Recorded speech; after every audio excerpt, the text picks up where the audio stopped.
सत्य वचन, अमर वचन, जीवित वचन, दिव्य वचन, सत्य वचन, अमर वचन, जीवित वचन। साई दा बामा बनी दा बामा बगरे सा निरे सा निरे सा निरे सा निरे सा।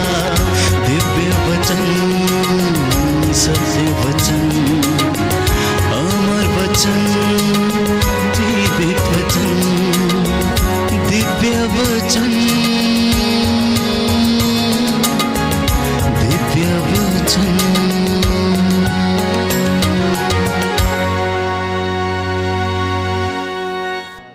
प्रियजनों, प्रभु ने वचन दिया है। यूहन्ना का सुसमाचार अध्याय 12 पद संख्या 26। यदि कोई मेरी सेवा करना चाहता है तो वह मेरा अनुसरण करे। यदि कोई मेरी सेवा करना चाहता है तो वह मेरा अनुसरण करे। जहां मैं हूं वहीं मेरा सेवक भी होगा। जहां मैं हूं वहीं मेरा सेवक भी होगा। जो मेरी सेवा करेगा मेरा पिता उसको सम्मान प्रदान करेगा। जो मेरी सेवा करेगा, प्रभु यीशु कह रहे हैं कि मेरा पिता उसका सम्मान करेगा।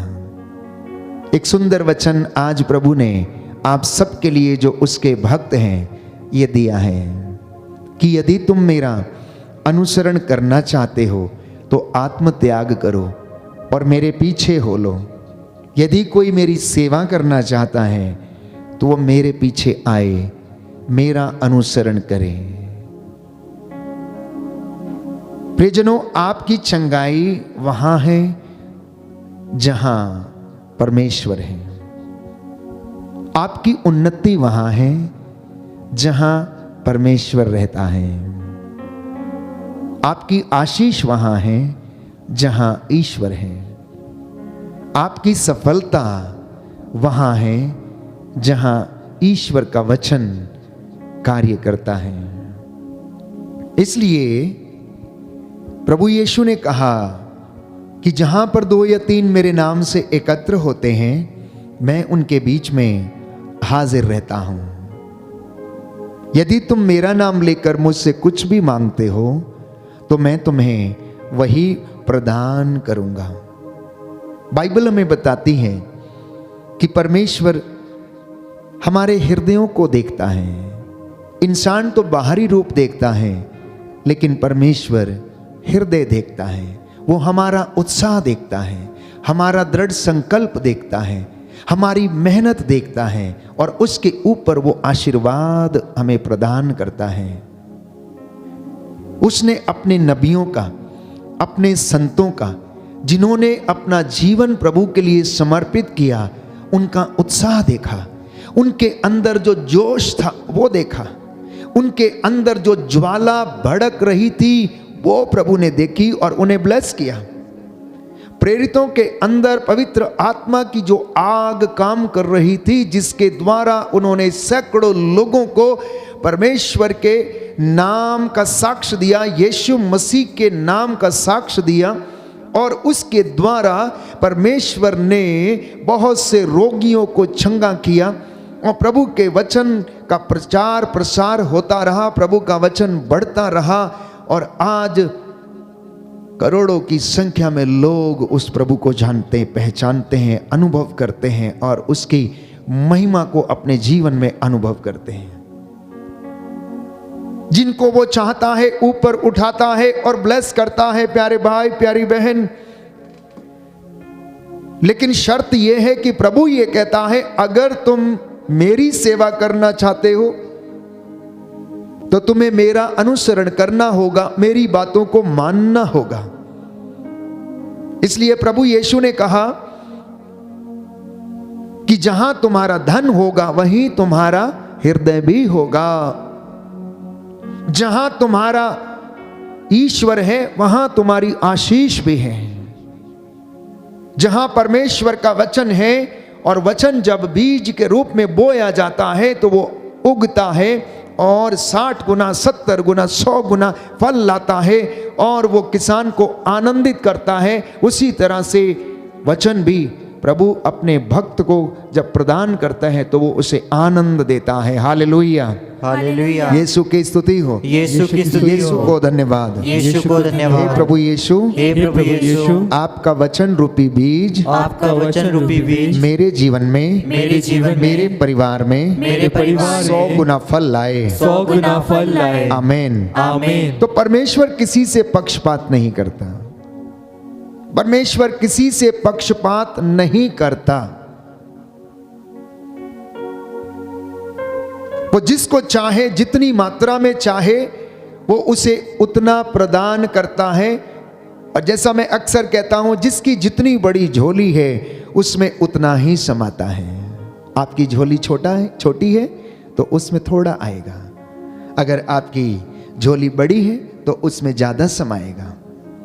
जो ज्यादा आत्मत्याग करेगा, जो ज्यादा सेवा करेगा, जो ज्यादा प्यार दिखाएगा, वो ज्यादा फल प्राप्त करेगा, वो ज्यादा आशीष ग्रहण करेगा, वो ज्यादा अभिषेक प्राप्त करेगा। प्यारे भाइयों और बहनों, और परमेश्वर उसे उसी के अनुसार वरदान देता है और आशीष प्रदान करता है। शैतान जो झूठ का पिता है, अंधकार का सरदार है और अपने को संसार का नायक समझता है और अपने को उजाले का दूत के रूप में बदल लेता है।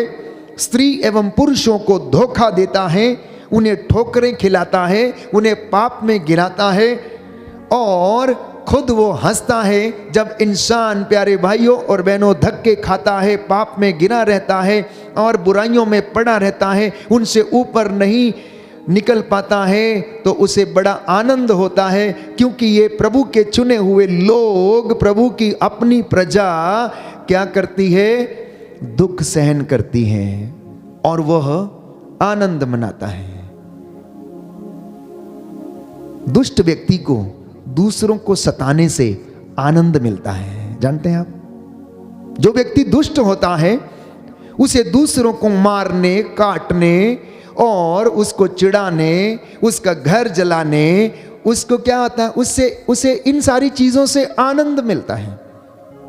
क्योंकि ये शैतान का काम है, वो झूठ का पिता है, अपने आप को उजाले का दूत के रूप में प्रकट करता है। लेकिन परमेश्वर ऐसा नहीं चाहता।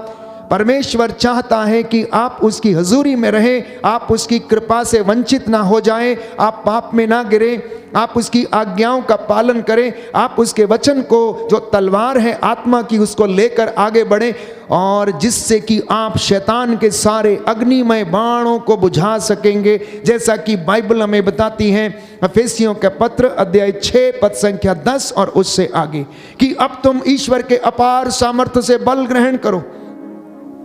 अब तुम ईश्वर के अपार सामर्थ्य से बल ग्रहण करो, क्योंकि हमारी लड़ाई मनुष्यों से नहीं, हमारी लड़ाई आकाश के अंधकार शक्तियों से है, इस संसार के अधिपतियों से है। इसलिए तुम मुक्ति का टोप पहन लो, विश्वास की ढाल पहन लो और ईश्वर का वचन, आत्मा की तलवार, शांति, सुसमाचार, उत्साह के जूते पहनकर तुम आगे बढ़ो, जिससे कि तुम शैतान की धूर्तता का सामना कर सको, शैतान की धूर्तता का सामना कर सको।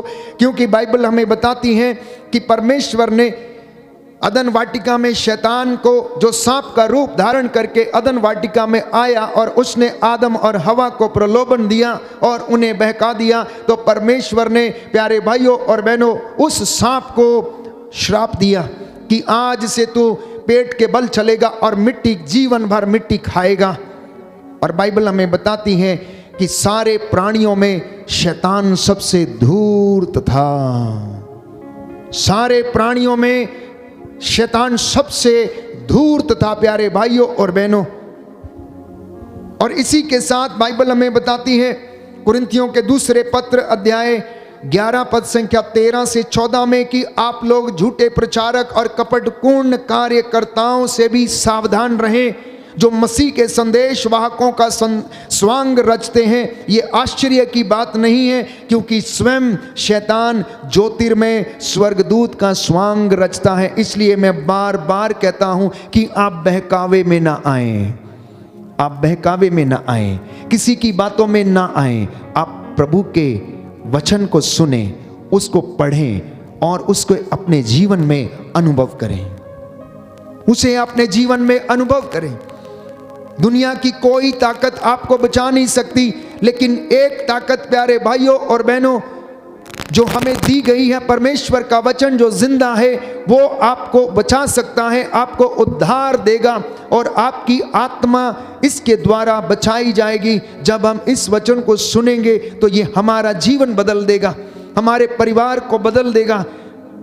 ये प्रभु आज आपसे कहना चाहता है कि तुम मेरी बातों को ध्यान पूर्वक सुनो, कान लगाकर सुनो, ये तुम्हारे शरीर को नवजीवन प्रदान करेंगी। बोलिए आमेन, आमीन, हालेलुया, हालेलुया, हालेलुया, हालेलुया। यीशु की स्तुति हो, यीशु की स्तुति यीशु हो। को धन्यवाद। यीशु को धन्यवाद। हे प्रभु यीशु, हे प्रभु मैं इस यीशु, वचन को ग्रहण करता मैं हूँ। इस वचन को ग्रहण करता हूँ। हालेलुया। हालेलुया। तो इंसान का हृदय शैतान का कारखाना बन जाता है जब इंसान शैतान की बातों को सुनने लगता है, जब वो हर प्रकार के षड्यंत्र रचने लगता है, जब दूसरों को गिराने का वो प्रयास करता है, जब उसके मन में और उसके हृदय में दूसरों के प्रति बुराई, दूसरों के प्रति अनेक प्रकार की बुरी बातें, उनको गिराना, मारना, लूटना, नष्ट करना, जब ऐसी बातें इंसान के हृदय में आने लगती हैं तो वो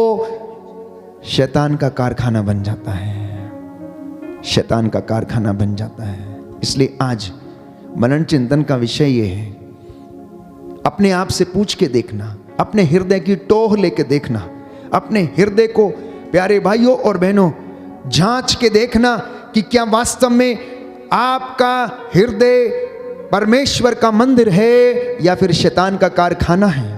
दुनिया में आज ऐसे तमाम लोग हैं प्यारे भाइयों और बहनों जो किसी ना किसी रूप में ईश्वर के रास्ते से भटके हुए हैं, धर्मशास्त्र की शिक्षा से भटके हुए हैं, अपने मार्गों पर चले हुए, बुराई में फंसे हुए हैं। इसीलिए हर जगह पाप, हर जगह बुराई, हर जगह शोषण, हत्या, भ्रष्टाचारी, अनेक प्रकार की बुराइयां इस दुनिया में मौजूद हैं। हर कदम पर आपको प्यारे भाइयों और बहनों अन्याय मिलेगा। ये बातें कहां से निकलती हैं? बाइबल हमें बताती है कि मनुष्य के हृदय से निकलती हैं, मनुष्य के हृदय से निकलती हैं। इसलिए अपने हृदय की रक्षा करना, अपने हृदय को संभाल के रखना, अपने मन को संभाल कर रखना, कहीं ये अनेक प्रकार की विचारधारा से कुंठित ना हो जाए, परमेश्वर से दूर ना चला जाए। प्रभु यीशु आपको समझा रहे हैं, मेरे बेटे, मेरी बेटी, तू अपने हृदय की रक्षा करना। क्या तू नहीं जानता कि ये तेरा हृदय ईश्वर का मंदिर है, पवित्र आत्मा का मंदिर है? प्रभु कहता जो इसे नष्ट करेगा मैं उसे नष्ट कर दूंगा। इसलिए आज आप लोगों के लिए प्रभु यीशु का ये संदेश है कि मेरे बेटे और मेरी बेटियों, मेरे बच्चों, तुम अपने मन की रक्षा करो, अपने हृदय की रक्षा करो, अपनी जुबान की रक्षा करो, क्योंकि इससे श्राप और आशीर्वाद दोनों निकलते हैं। इससे श्राप और आशीर्वाद दोनों निकलते हैं।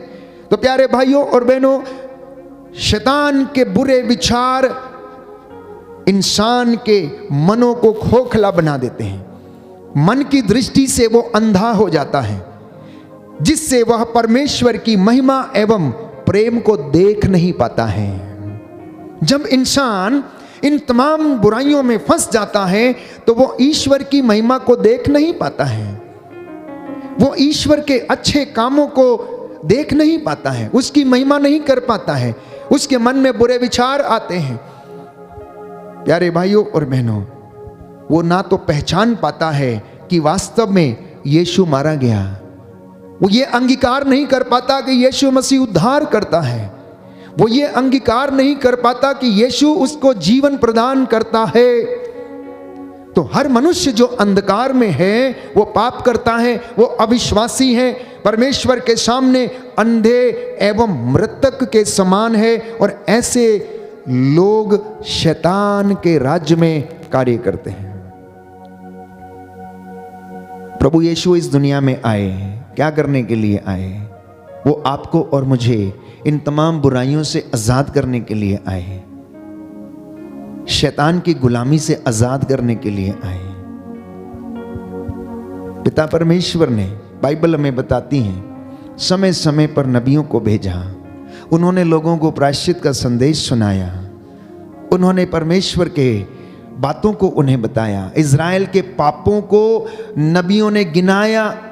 नबी होशिया ने, नबी आमोस ने, नबी हगाई ने, प्यारे भाइयों और बहनों, एक एक करके इज़राइल के पापों को परमेश्वर ने अपने इन नबियों के द्वारा गिनाया और उनसे कहा कि देखो, तुमने मेरी बातों को नहीं पहचाना है, तुमने मेरी बातों को नहीं सुना, तुम मेरे रास्ते पर नहीं चले, इसलिए अब मैं तुम पर यह विपत्ति आने दूंगा। इजरायली समाज के विरुद्ध, प्यारे भाइयों और बहनों, 3 प्रवचन और 3 धिक्कार जिसे हम आमोस के ग्रंथ में पढ़ते हैं, ये ना केवल इजरायली लोगों के विरुद्ध थे, परंतु जितने भी लोग इस वचन को सुनते हैं, ये हमारे लिए भी उतने ही सार्थक हैं जितने कि इजरायली जनता के लिए उन दिनों में थे। तो प्रभु कहता है कि उनको सदाचार करना नहीं आता, वे तो अपने गढ़ों में हिंसा और हराम की कमाई जमा करते हैं। कहता है, मैंने तुम्हारे नगरों में अकाल भेजा और तुम्हारे सब कस्बों में तुमको मैंने भूखा छोड़ा था, फिर भी तुम मेरे पास नहीं लौटे। गेहूं अंकुरित हुआ ही था कि मैंने वर्षा बंद कर दी थी। मैंने एक नगर पर पानी बरसाया और दूसरे को उससे अछूता रखा। एक खेत पर वर्षा की और दूसरे को वर्षा ना मिलने के कारण सूखने दिया। 2-3 नगरों के लोग पीने के पानी की खोज में पड़ोस के नगरों में घूमते थे, किंतु प्यासे ही रह गए, फिर भी तुम लोग मेरे पास नहीं लौटे। ये इंसान की गति क्या दुर्गति है, प्यारे भाइयों और बहनों। और परमेश्वर आज हमें फिर से याद दिलाना चाहता है कि इतनी विपत्ति, इतने कष्ट के बावजूद भी तुम मेरे पास नहीं लौटते। तुम इन परेशानियों में, तुम्हारा जीवन परेशानियों में गुजरता है, लेकिन तुम मेरे पास नहीं लौटते हो। कहता है, मैंने तुम पर मिस्र की महामारी भेजी, मैंने तुम्हारे नवयुवकों को तलवार के घाट उतरवा दिया, तुम्हारे घोड़े लुट गए, तुम्हारी छावनी में मृतकों के पड़े रहने से सड़ांध तुम्हारी नाकों में भर गई, फिर भी तुम मेरे पास नहीं लौटे। जिस प्रकार ईश्वर ने सोदोम और गोमोरा का सर्वनाश किया था, उसी प्रकार मैंने तुम पर भी विपत्ति भेजी है। तुम आग में से निकाली हुई लुआठी के जैसे बन गए थे, लेकिन तुम फिर भी मेरे पास नहीं लौटे। इसलिए हमने एक सुंदर गीत गाया था कि प्रभु हमें बुला रहा है, यीशु बुला रहा है। एक एक का नाम लेकर, आपका नाम लेकर, आपके परिवारों में आपके बच्चों का नाम लेकर प्रभु आपको बुला रहे हैं, प्यारे भाइयों और बहनों, की लौट आ मेरे बेटे, लौट आ, मैं तुझ पर दया करूंगा, मैं तुझे उन्नति प्रदान करूंगा। क्योंकि इंसान का हृदय, उसका मन शैतान का कारखाना बना हुआ है, तो इसलिए वो परमेश्वर के सामर्थ्य को, उसकी महिमा को, उसके आशीर्वादों को देख नहीं पाता है। उसकी पूरी जिंदगी भर में वो उसके महिमा के कामों को देख नहीं पाता है। बस यही कारण है कि हम उसकी महिमा से वंचित रहते हैं, प्यारे भाइयों और बहनों। तो आमोस नबी इज़राइल के विरुद्ध तीसरा प्रवचन देता है अध्याय 5 में, और कहता है, जीवित रहने के लिए प्रभु ईश्वर को ढूंढो। आमोस नबी का ग्रंथ अध्याय 5 पद संख्या 6। अगर तुम जीवित रहना चाहते हो तो कहता है तुम परमेश्वर को ढूंढो। ऐसा ना हो कि वह यूसुफ के घराने पर आग की तरह लपक आए, जो उसे भस्म कर डालेगी और जिसे बेतेल में कोई भी बुझा नहीं सकेगा। कहीं ऐसा ना हो कि तुम परमेश्वर से दूर चले जाओ और वो तुम पर से अपना हाथ पीछे खींच ले और तुम नष्ट हो जाओ। प्यारे भाइयों और बहनों, पवित्र बाइबल के वचन खरे हैं, खरे हैं। उसकी एक एक मात्रा, एक एक बिंदु प्रभु यीशु ने कहा पूरा हुए बिना नहीं टलेगा। इसलिए प्रभु के भक्त होने के नाते जब हम उसकी आराधना करते हैं, स्तुति करते हैं, तो समर्पण हमारे जीवन की सबसे अच्छी आदत बननी चाहिए। अपने परिवार को समर्पित करना, बच्चों को समर्पित करना। हमारे जीवन में हो सकता है आज कुछ काम हुए हैं, कुछ नहीं हुए हैं। प्रभु कहता है चिंता क्यों करते हो, मैं तुम्हारी चिंता करता हूं। इन गौरैयों को देखो, इन चिड़ियों को देखो, ये ना तो बोते हैं ना काटते हैं, लेकिन फिर भी ईश्वर उन्हें क्या करता है, खाना खिलाता है। ना तो वो बटोरते हैं, ना उनके बखार हैं, ना वो जमा करते हैं, लेकिन एक भी भूखा नहीं रहता है। ऐसा विश्वास प्यारे भाइयों और बहनों कलीसिया में और विश्वासियों के जीवन में होना चाहिए। इसलिए मैंने आपके लिए वचन पढ़ा था कि प्रभु ये कह रहे हैं कि अगर तुम मेरी सेवा करना चाहते हो तो मेरा अनुसरण करो, जैसा मैंने किया वैसे तुम भी एक दूसरे के साथ करो। Hallelujah, hallelujah, hallelujah, hallelujah. यीशु की स्तुति हो, यीशु की स्तुति यीशु का धन्यवाद, यीशु को यीशु की धन्यवाद। आराधना हो, यीशु की आराधना यीशु की महिमा हो, यीशु की महिमा यीशु को धन्यवाद। यीशु को धन्यवाद। अब आप पूछेंगे कि हम कैसे अनुसरण करें, प्रभु हम कैसे आपके पीछे आए, प्रभु हम क्या करें। हम कर तो रहे हैं, उपवास भी करते हैं, प्रार्थना भी करते हैं, दशमांश भी देते हैं, सेवा भी करते हैं, चर्च की सफाई भी करते हैं, बीसीसी ग्रुप में प्रार्थना भी करते हैं। प्रभु हम सब कुछ तो कर रहे हैं। कहता है एक बात की कमी है तेरे जीवन में, मैं जानता हूं कि तू सब ये काम करता है, कर रही है, एक बात की कमी है और वो ये है कि तेरा आचरण संसार के आचरण के जैसा है। इसलिए संत पौलुस स्पष्ट करता है इस बात को अफेसियों का पत्र अध्याय 2 पद संख्या 2 में कि आपका आचरण संसार की रीति के अनुकूल, आकाश में विचरने वाले अपदूतों के नायक के अनुकूल था, उस आत्मा के अनुकूल जो अब तक ईश्वर के विरोधियों में क्रियाशील है। उससे बचने का पूरा पूरा प्रयास कर। मैं जानता हूं कि तू उपवास करता, मैं जानता हूं तू प्रार्थना करता, मैं जानता हूं तू प्रेज एंड वर्शिप करता है, लेकिन तेरा आचरण अभी भी इस संसार के आचरण के जैसा है, इस संसार के नायक के उसका जैसा आचरण है वैसा है। इसलिए तू अपने आप को शुद्ध कर, इसलिए अपने हृदय पर ध्यान दे, उसकी रक्षा कर, अपने होठों पर, अपनी जुबान पर ध्यान दे, उसकी रक्षा कर, अपने कानों पर ध्यान दे कि क्या सुनना चाहता है, क्या सुनना चाहती हो तुम। प्यारे भाइयों और बहनों, बस इसी बात की कमी है। हमारे काम तो पर्याप्त है, निंदा करने से हम बाज नहीं आते हैं। किसी भी कलीसिया के लोगों में आप चले जाइए, ग्रुप में चले जाइए, प्रार्थना समाप्त होगी, समूह उठेगा और उसके बाद एक दूसरे की निंदा करना शुरू कर देंगे। जितनी अनॉइंटिंग 2 घंटे में आई थी वो 2 घंटे के तुरंत बाद 2 सेकंड में गायब।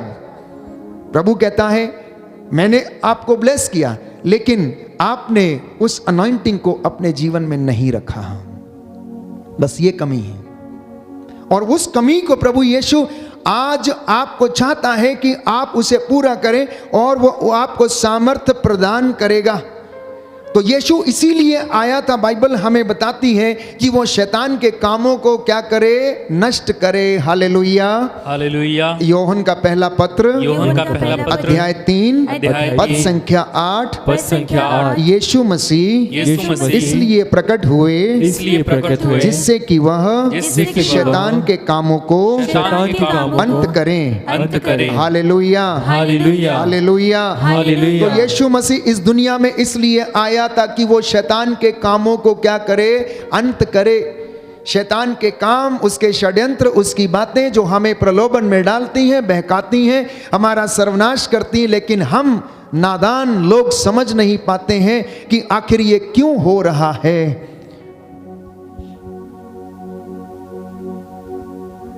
इसीलिए हमारा जीवन नष्ट होने लगता है, हमारे जीवन में कष्ट आने लगते हैं। तो बाइबल हमें बताती है कि आप लोग परमेश्वर के अधीन हो जाओ।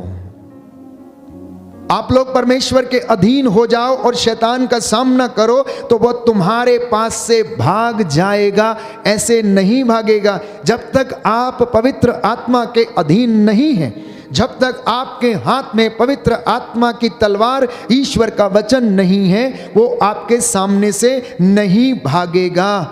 परमेश्वर के निकट आओ और वह तुम्हारे निकट आएगा और वह तुम्हें बचाएगा। शांति का परमेश्वर, बाइबल कहती है, शीघ्र ही शैतान को तुम्हारे पैरों के नीचे कुचल देगा। यह परमेश्वर का वादा है, यह परमेश्वर का वादा है। लेकिन हमारे हृदय के कारखाने में तो काम ही बड़े अजीबोगरीब होते हैं